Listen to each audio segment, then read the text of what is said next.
Spa सेंटरच्या नावाखाली सुरू असलेल्या देहविक्री रॅकेटवर पोलिसांनी धाड टाकली आणि मोठी कारवाई केली आहे। या कारवाईमध्ये आता 4 परदेशी आणि 3 भारतीय अशा एकूण 7 महिलांची सुटका केली गेली।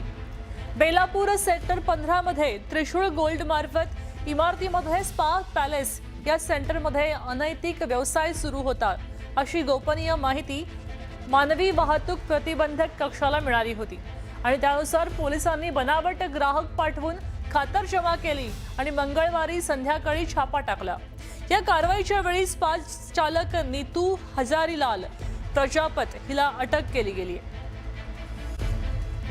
अमरावतीमध्ये महिलांचं लैंगिक शोषण करून व्हिडिओ व्हायरल केल्यानं खळबळ उडाली आणि या प्रकरणी SIT गठीत करण्यात आली आहे। यामध्ये 11 अधिकारी 40 कर्मचारी असणार आहेत। तसंच यामध्ये 2 महिला अधिकारी, एक सायबर अधिकारी आणि दुसरा क्राईम अधिकारी असणार आहे। आतापर्यंत 4 आरोपींना अटक करण्यात आलेली असून 2 आरोपी पुन्हा आम्ही अटक करणार आहेत 2 आरोपींना आणि हा तपास अत्यंत जलद गतीने केला जाणार आहे। आतापर्यंत आरोपीकडून 5 मोबाईल फोन जप्त करण्यात आले। संपूर्ण प्रकरण हे अतिशय गंभीर आहे आणि त्यामुळे नागरिकांनी संयम राखावा असं आवाहन करण्यात आलं। मुद्दा क्रमांक 1 म्हणजे SIT गठीत केलेली आहे अंडर SDPO अचलपूर आणि त्यांच्या अंडरला एकूण 11 अधिकारी आणि जवळपास 40 कर्मचारी दिलेली आहे। त्यापैकी 2 महिला अधिकारी पण आहे आणि सोबत PI LCP आणि PI सायबर ते पण टीमला आहे आणि ते SIT जे आहे हे पूर्ण प्रकरणात जे आहे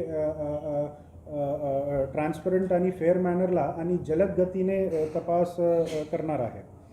मुद्दा क्रमांक 2 आतापर्यंत हे पूर्ण प्रकरणात एकूण 4 आरोपी जे आहे त्यांना अटक केलेली आहे आणि इतर 2 आरोपीला आता त्यांना अटक करायची प्रोसेस जे आहे ते सुरू आहे आणि आणखी 4 आरोपी त्यांच्या विचारपूस जे आहे ते सुरू आहे।